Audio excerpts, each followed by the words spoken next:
샬롬 샬롬 샬롬 샬롬. 하나님 사랑합니다. 여러분 주 안에서 사랑합니다. 오늘 이사야 44장 말씀, 45장 1절까지 말씀, 하나님의 사람, 고레스 왕을 하나님이 들어서 쓰시는 그러한 내용이죠. 44장 전체 살펴봅니다. 하나님은 눈에 보이지 아니하시죠. 보이지 아니하신 만큼 그분에 대하여 우리가 증명할 길이 없고 인식할 길은 없습니다. 그분에 대한 일은 그분의 증언에 의지하는 것밖에 없죠. 하나님은 말씀하십니다. 자신은 이 세계 내에서 유일하게 홀로 존재하는 절대자다, 이렇게 말씀하시죠. 모든 세계와 인간을 다스리는 창조주이시고 주권자라고 스스로 계시는 자라고 말씀하죠. 모든 것에는 처음이 있습니다. 이 세계도 피조될 때가 있었죠. 아담이 만들어진 날이 있었고 태양과 지구가 생겨난 날도 반드시 분명히 있었습니다. 이 세상에서 가장 강하고 큰 자도 출생한 날이 있죠. 우리들 자신들도 이 세상에 있게 된 날이 있습니다.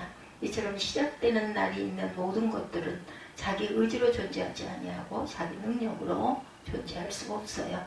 그들은 어떤 절대자에 의해서 만들어졌고 오직 한 분만은 홀로 계셨습니다. 바로 여호와 하나님이시죠. 나는 스스로 있는 자라 말씀하시죠. 출애굽기 3장 14절에 하나님의 모세에게 이르시되 나는 스스로 있는 자이니라. 또 이르시되 너는 이스라엘 자손에게 이같이 이르기를 스스로 있는 자가 나를 너에게 보내셨다라 말씀합니다. 또한 알파와 오메가 되신다고 말씀하죠. 계시록 1장 8절에 주 하나님이 이르시되 나는 알파와 오메가라. 이제도 있고 전에도 있었고 장차 올 자여 전능한 자라 하시더라. 만군의 야훼 하나님이시죠. 영원 전부터 하나님만이 존재하셨습니다. 그 이후로 존재한 모든 것들은 하나님의 창조의 결과로 인하여 있게 되었어요. 이것은 야훼 하나님이 만유의 주가 되신다는 것을 의미하죠. 주인은 자기의 소유를 지배합니다. 모든 것이 하나님 없이는 되지 않을 것이 없을진데 결국 모든 것은 하나님의 섭리와 주권 아래에 있습니다. 그것이 그릇되었을 때 따라서 그것을 심판하시는 것도 하나님의 주권 아래 있죠. 한마디로 만유는 하나님 손 안에 있다라는 것. 하나님은 그 위에 계셔서 그것들을 다 다스리십니다. 모든 사람의 주님이시라고 로마서 10장 12절에 유대인이나 헬라인이나 차별이 없습니다. 한 분이신 주께서 모든 사람의 주가 되사 그를 부르는 모든 사람에게 부요하시도다. 만군의 야훼 하나님이시라고 이사야 54장 5절에 이는 너를 지으시니가 내 남편이시라. 그의 이름은 만군의 야훼이시며 내 부속자는 이스라엘의 거룩한 이시라. 그는 온 땅의 하나님이라 일컬음을 받으실 것이라. 하나밖에 없으시죠.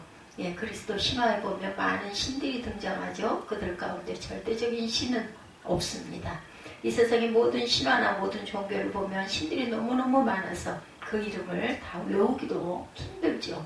그러나 신은 오직 한 분밖에 안 계시고 한 분만 계셔야 합니다. 그래야 절대자일 수 있죠. 절대라는 것은 하나, 통일성을 가질 수 있기 때문이다. 그 한 분밖에 없으신 분이 바로 성경이 말하는 여호와 하나님이십니다. 그분은 이 세계와 우주의 주인 되신 유일한 신이시다. 유일한 주시라고 마가복음 12장 29절에 예수께서 대답하시되 첫째는 이것이니 이스라엘아 들으라. 주 곧 우리 하나님은 유일한 주시라. 유일하신 참 하나님이라고 요한복음 17장 3절에 그때 모세와 엘리야가 예수와 더불어 말하는 것이 그들에게 보이거늘 베드로가 예수께 여쭈 이르되 주여 우리가 여기 있는 것이 좋사오니 만일 주께서 원하시면 내가 여기서 초막셋을 짓되 하나는 주를 위하여 하나는 모세를 위하여 하나는 엘리야를 위하여 하리이다. 우상과 그 숭배자에 대해서 인간의 고아물이라고 말하죠. 하나님은 한 분밖에 계시지 않다고 했어요. 이 세상 사람들이 저마다 섬기고 있는 그 많은 신들은 실제하는 존재가 아니라는 것. 그들은 인간이 하나님을 빗대어 만들어낸 허상입니다. 인간들의 머릿속에서 만들어낸 인간의 고아물이라는 거죠. 사람들은 하나님을 섬겨야 하나 하나님을 잊고 그 습관에 따라 어떤 것을 섬기는데 그 대상이 빗나가 우상을 섬기는 것입니다.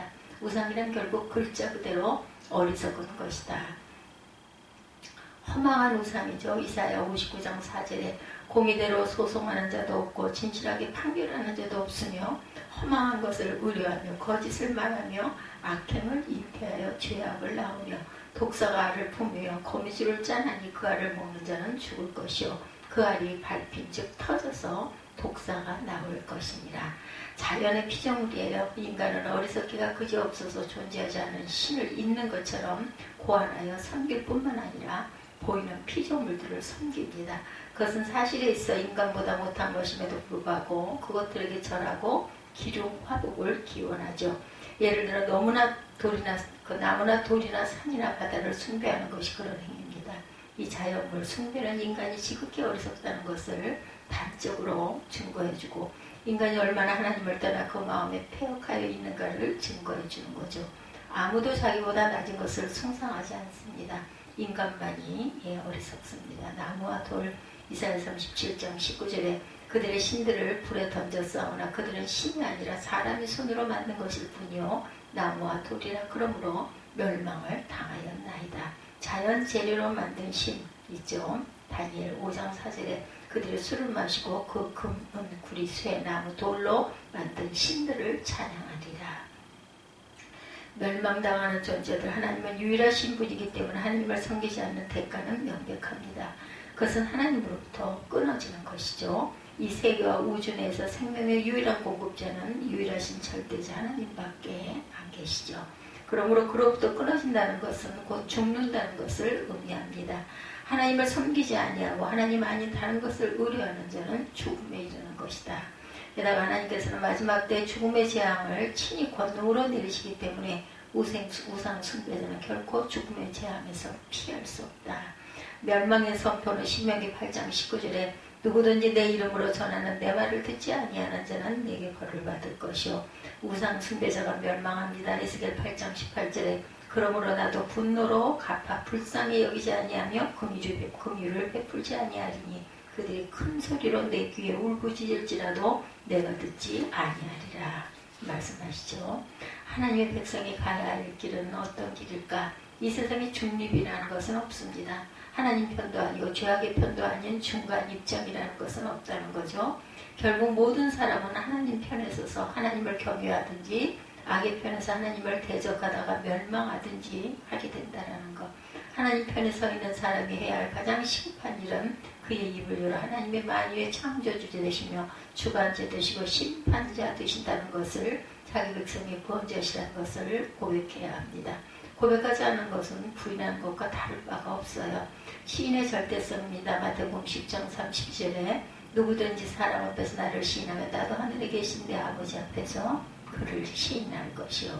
시인의 중요성입니다. 로마서 10장 10절에 사람이 마음으로 믿어 의에 이르고 입으로 시인하여 구원에 이르느니라. 입으로 시인한 사람은 시인한 것을 몸으로 실천해야 합니다. 오직 한 분만을 섬기고 그를 의뢰해야 되겠죠. 입으로는 하나님을 경외한다 말하면서 돈을 사랑하고 물질을 의뢰하는 것은 결국은 속이 다른 거짓입니다. 하나님은 거짓을 지극히 싫어하시고 미워하시죠. 그러므로 고백하는 자는 고백에 합당하게 실제 생활 속에서 전인격적으로 하나님을 경외하며 그를 섬겨야겠다. 섬김에 대해서 시편 102편 22절에 그때 민족들과 나라들이 함께 모여 여호와를 섬기리로다.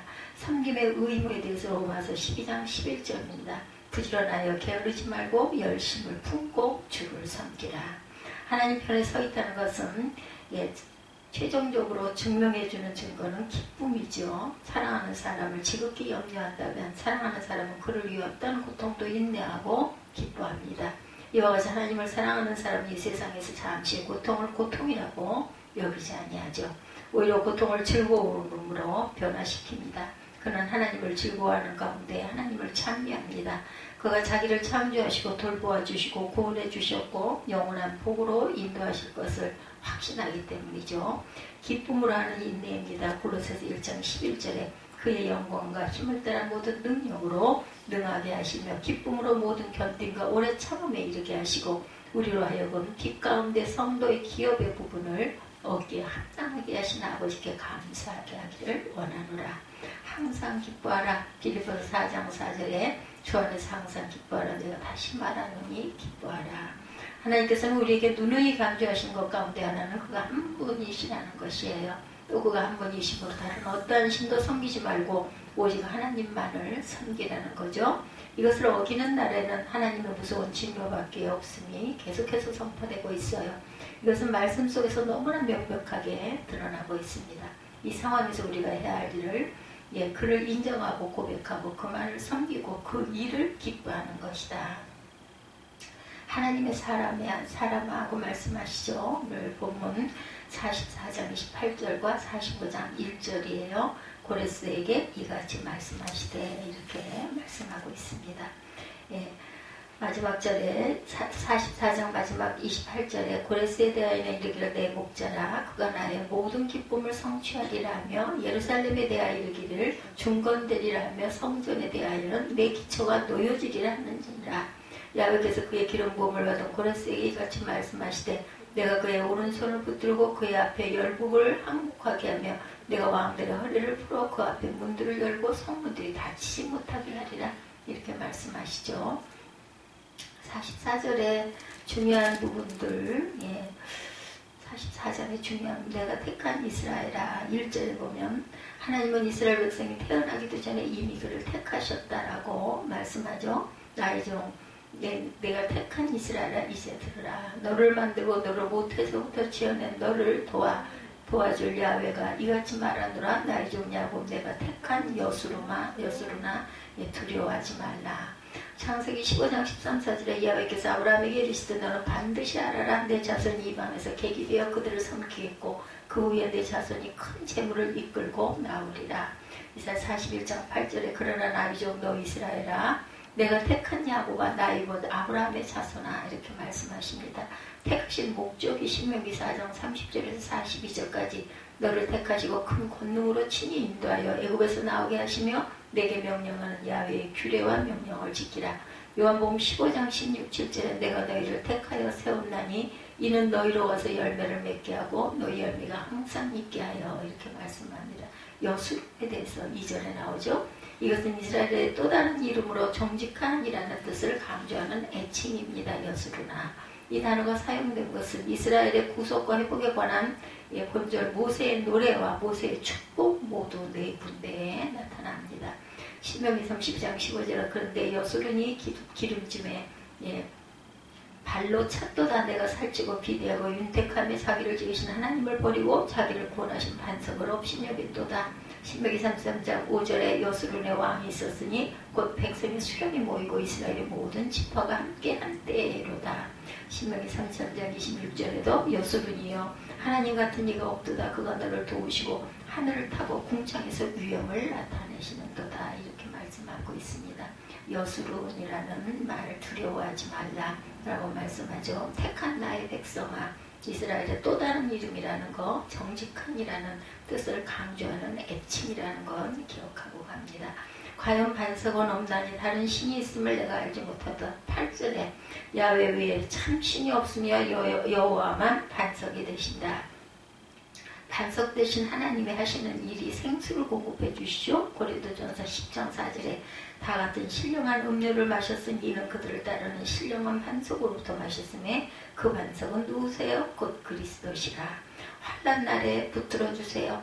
반석 대신 하나님이 우리에게 생수를 공급해 주시고 환난 날에 우리를 붙드십니다. 마태복음 7장 24절에 그러므로 누구든지 나의 이 말을 듣고 행하는 자는 그 집을 반석 위에 지은 지혜로운 사람 같으리니 하고 말씀하고 있어요. 비가 내리고 창수가 나고 바람이 불어 그 집에 부딪히되 무너지지 아니하나니 이는 주추를 반석 위에 놓은 까닭이다. 내가 내 허물을 없이 하였다. 오늘 본문 22절입니다. 하나님과 그의 백성 사이에 단절을 가져온 그들의 죄를 하나님께서 제거함으로 다시 관계를 회복시켜 주신다는 의미죠. 이는 예수 그리스도의 십자가를 통해 완성이 되었어요. 우리가 잘 알지만 시편 103편 12절에 동의서에서 먼 것까지 우리의 죄가를 우리에게서 멀리 옮기셨으며 이사야 1장 18절에 야훼께서 말씀하시되 오라 우리가 서로 변론하자. 너희의 죄가 좋은 것 같을지라도 눈과 같이 희어질 것이요 진홍같이 붉을지라도 양털같이 희게 되리라. 이사야 43장 25절에도 나곧 나를 위하여 내 허물을 도말하는 자니 내 죄를 기억하지 아니하리로다. 예루살렘에 대해서 이르기를 거기에 사람이 살리라. 26절이죠. 고레스 왕이 가려 바벨론 포로에서 돌아와 무너진 예루살렘 성을 재건할 것을 예언하죠. 고레스 보고 내 목자라고 28절에 말씀합니다. 고레스는 파사, 페르시아죠. 제국의 초대 왕으로 여기서는 고레스 2세를 말합니다. 그는 메대와 파사를 통일시켰고 바벨론을 정복합니다. 그리고 자신이 은혜로운 해방자여 은인이라는 것을 드러내고자 바벨론에 입성하여 입성하여서 포로로 잡혀온 유대 백성들의 귀환을 허락하고 성전 재건을 격려하는 기적의 사건이 일어나죠. 그래서 보면은 역대하 36장 23절에 바사의 고레스 왕 원년에 여호와께서 에레미야 입으로 하신 말씀을 이루시려고 여호와께서 바사의 고레스 왕의 마음을 감동시키사 고레스 왕의 마음을 감동시키심에 그가 온 나라에 공포도 하고 조소도 내어 이뤘다 말합니다. 이사야 48장 14절에도 너희는 다 모여 들으라. 나 야훼와 사랑하는 자는 나의 기뻐하는 뜻을 바벨론에 행하리니 그의 팔이 갈대아인에게 임할 것이라 말씀하죠. 하나님의 사람 고레스에게 이같이 말씀하죠. 미국 제9대 대통령이 윌리엄 해리슨입니다. 그는 1841년에 세상을 떠났어요. 그 소식이 미국 서부의 LA에 알려진 것은 3개월하고 20일 후였다고 합니다. 그러니까 대통령이 세상을 떠났다는 소식이 LA까지 전해지는데 4개월이 걸렸다는 거예요. 그런데 그 시대로는 어쩔 수가 없었다고 합니다. 그 문제로 고심하던 미국이 1860년에 고속 우편 배달 방식을 만들게 됩니다. 그 고속 배달 방식을 일컬어서 포니 익스프레스라고 불렀다고 그래요. 중요한 우편물들을 몸에 지니는 기수가 말을 타고 빨리 달려가는 방식이라고 그러죠.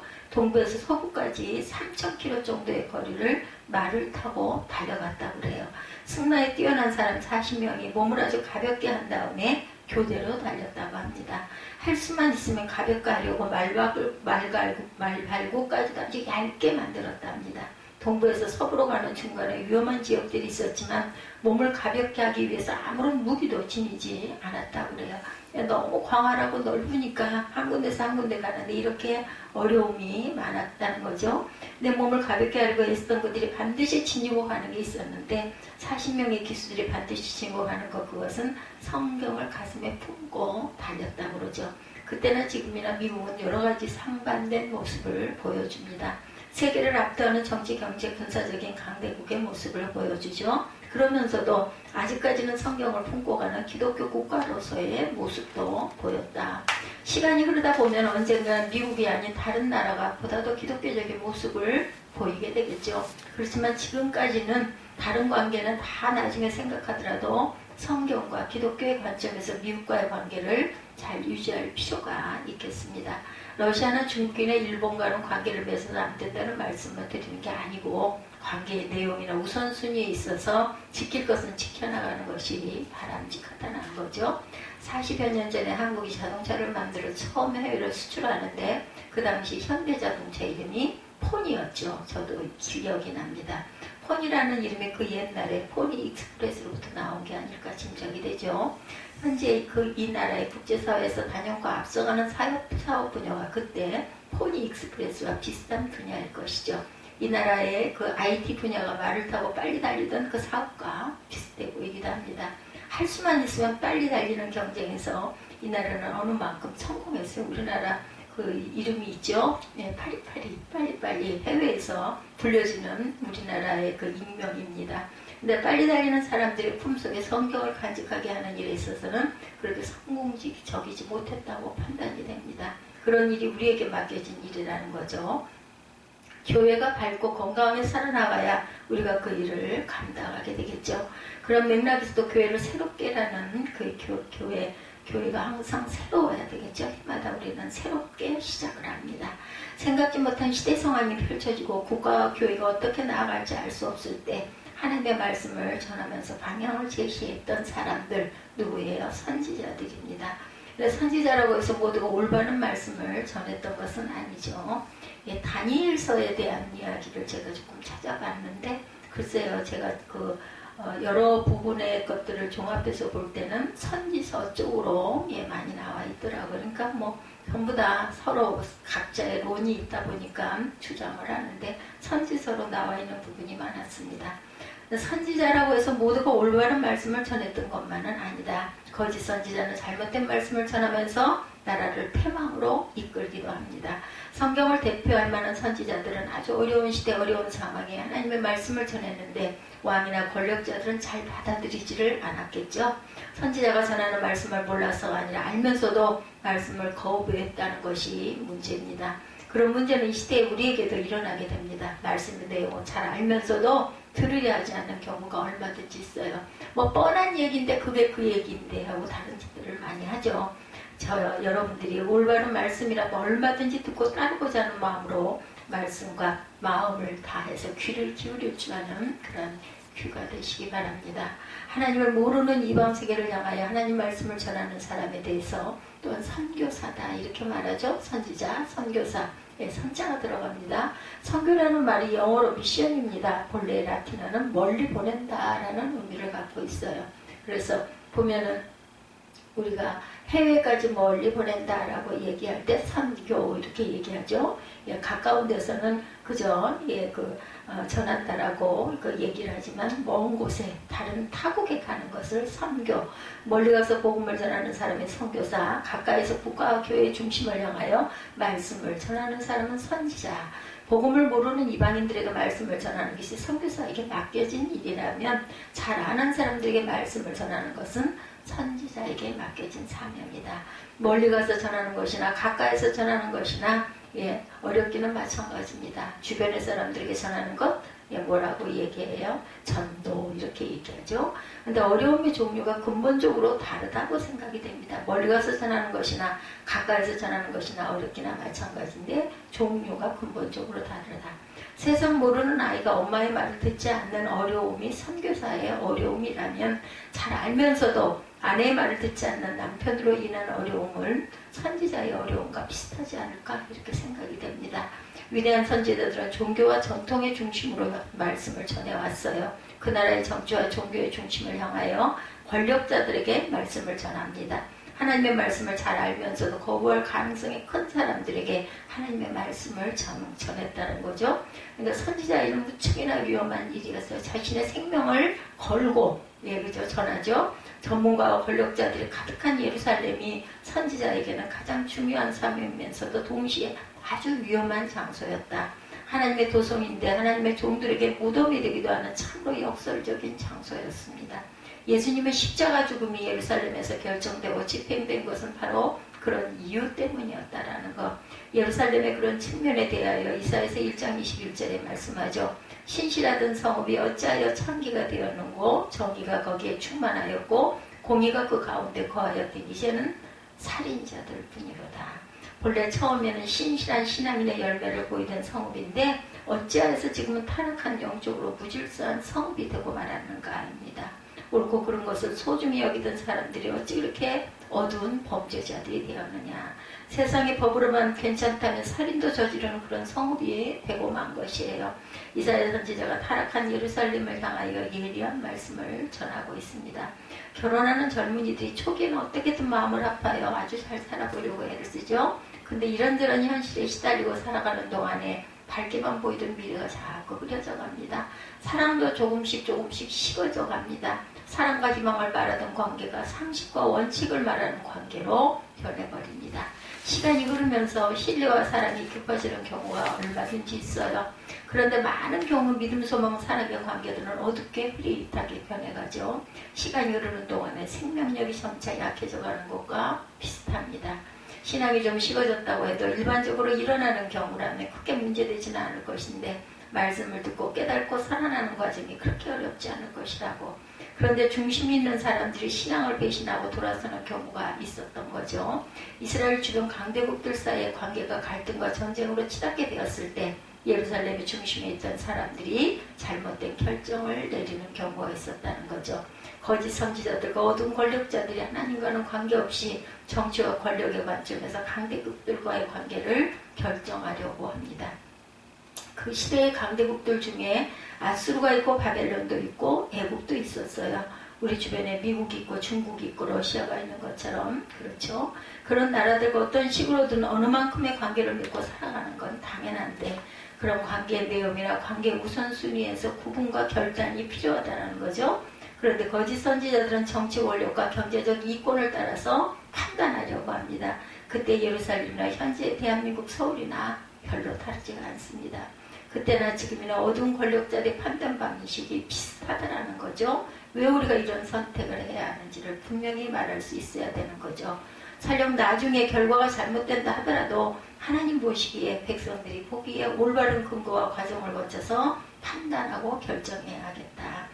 구약 성경에 이사야서는 66장으로 되어 있어요. 그렇죠? 말씀의 분량이 많습니다. 예, 우리 성경이 66권인 것과 이사야가 66장으로 되어 있는 것 공통점이죠. 이사야서에서 전반부의 반 정도는 어두운 권력자들의 죄악을 지적하는 예리하고 비판적인 내용, 그런데 후반부의 반 정도는 정반대의 내용들입니다. 위로와 용기와 희망을 주며 어떻게든 백성들을 일으키려는 내용이죠. 이사야서의 전반부와 후반부가 너무나 다른 내용을 전하고 있기 때문에 이사야 한 사람이 전부 다 썼다고 보기는 어렵다고 주장하는 경우도 있어요. 이사야서를 쓴 사람은 이사야 선지자 한 사람이 아니라고 주장들을 합니다. 그런데 보다 더 전통적인 입장에서 보면 전반부와 후반부가 서로 다르다고 해서 이사야서를 기록한 사람이 여럿일 것이라고 말할 수는 없다. 이사야 한 사람이 이사야서 전부를 기록했을 때 전반부는 바벨론 포로 이전에 다가오는 국가적 비극을 어떻게든 막아보려고 백성의 죄악을 지적하면서 회개할 것을 외치던 말씀, 그리고 후반부는 바벨론 포로로 잡혀간 이후에 다시 돌아올 희망에 대해서 더 이상 생각하려고 하지 않은 백성들에게 희망을 전하면서 일으키려는 선지자의 뜻이라는 거죠. 이사야서의 전반부는 죄악을 예리하게 지적하며 회개를 촉구하는 말씀입니다. 그리고 후반부는 절망 속에 주저앉아 있지 말고 일어서서 예루살렘으로 돌아올 그날을 기다리라는 말씀이죠. 그렇다면 요즘의 대한민국 교회들에게는 어느 편의 말씀이 더 필요할 것인가?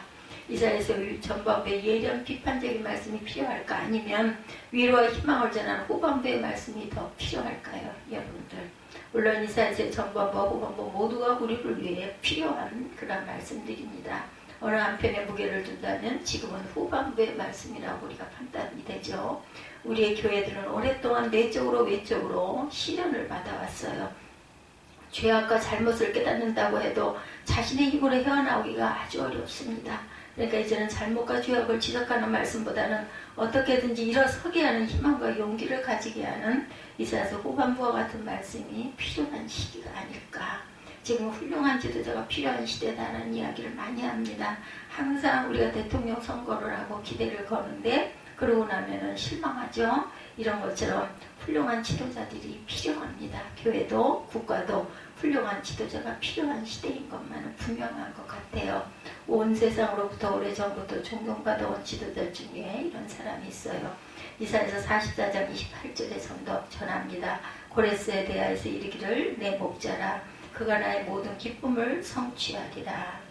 오늘 본문 마지막 절이죠. 예루살렘에 대하여는 이르기를 증거되리라며 성전에 대하여는 내 기초가 되리라 하는 자니라.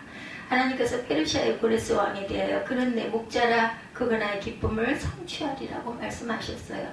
하나님께서 고레스를 통하여 예루살렘 성읍을 다시 세우겠다고 말씀하죠. 그리고 고레스를 통하여 하나님의 성전의 기초를 세우겠다고 말씀합니다. 45장 1절에 오늘 44장 28절과 45장 1절이죠. 야훼께서 그의 기름 부음을 받은 고레스에 대하여 이같이 말씀하시되 내가 그의 오른손을 붙들고 그 앞에 열국을 항복하게 하며 이렇게 말씀하죠. 내가 왕들의 허리를 풀어 그 앞에 문들을 열고 성문들이 닫히지 못하게 하리라. 아멘. 하나님께서 고레스에게 능력을 부으사 많은 나라들을 정복하게 하셨고 예루살렘과 하나님의 성전을 재건하게 하신다는 뜻입니다. 그 어떤 희망도 없어 보이던 시기에 하나님께서 우리가 생각지 못한 방식으로, 그렇죠? 사람의 일은 짐작이 돼요. 계획을 하고 성취하고 나가기 때문에. 그런데 하나님의 일은 우리가 알 수가 없는 어느 순간, 그죠? 기적 같은 일, 그래서 기적이라는 이야기가 있습니다. 사람이 가히 짐작하지 못할 일들이 일어납니다. 어떤 희망도 없어 보이던 시기에 하나님께서 우리가 생각지 못한 방식으로 이방 국가의 왕들을 들어 쓰십니다. 페르시아의 고레스 왕을 통해 하나님의 백성을 예루살렘으로 돌아오게 하셨다라는 뜻이죠. 근데 페르시아의 그 키루스 왕, 고레스 왕은 온 세상에 잘 알려진 왕이에요. 페르시아의 고레스 왕이 바벨론을 쓰러뜨리고 천하를 장악합니다. 그리고 나서 고레스는 신하들로 하여금 고레스 그 실린더라는 것들을 만들게 해요. 고레스의 실린더는 진흙으로 만든 항아리처럼 생긴 작은 원통입니다. 그래서 그 원통의 표면에 자신의 통치 인형과 같은 내용을 새겨 넣었어요. 2500년 이전에 만들어진 원통이 지금까지 전해 내려오는데 그 표면에 쐐기 문자로 써놓은 내용이 아주 중요하다 그러죠. 천하를 장악한 고레스 왕이 패전국 국민의 인권과 종교를 보장한다는 내용입니다. 거기에는 이런 글들이 써 있어요. 나는 그들의 땅을 돌려주었다. 나는 그들 모두를 그들의 안식처로 돌려보냈다. 그렇게 해서 바벨론에 잡혀간 유대인들이 예루살렘으로 돌아오게 되죠. 고레스 왕은 유대인들만이 아니라 온 세상 많은 민족들이 칭찬하는 왕입니다. 그때 고레스 왕이 기록한 내용을 세계 최초의 인권 선언문이라고 부르기도 합니다. 어느 이슬람 문건은 고레스 왕이 다니엘의 조카였다 이런 주장이 있다고 해요. 구약성경의 다니엘서를 기록한 다니엘이 고레스의 외삼촌이라는 겁니다. 그런데 이슬람의 주장은 신빙성이 약하다고들 말해요. 이것도 쟁으로 아직까지도 전해 내려오죠. 하지만 구약성경의 훌륭한 인물로 묘사된 고레스 왕이 이슬람 세계에서나 헬라 세계에서나 어디서나 존중받아온 것만은 분명하다라는 거예요. 그래서 이제 지금도 미국을 비롯한 여러 나라에서 그 고레스 실린더를 전시하는 행사들이 열리고 난다 그러죠. 올바른 정신을 가지고 열린 마음으로 하나님을 사랑하고 사람을 소중히 여기는 그러한 인물이 필요한 시대, 이런 고레스와 같은 그런 시대, 고레스 실린더 같은 것들이 많이 나와야 되겠죠. 큰 공동체나 작은 공동체나 국가에서나 교회에서나 하나님께서 보내주시는 훌륭한 지도자들이 나타나야 할 때가 이때가 아닌가 싶습니다. 지금 있는 사람들이 변화해 그렇게 되든 하나님께서 새롭게 보내주시든 하나님의 사람다운 지도자들을 하나님께서 이 땅에 허락하시기를 주님의 이름으로 축복합니다.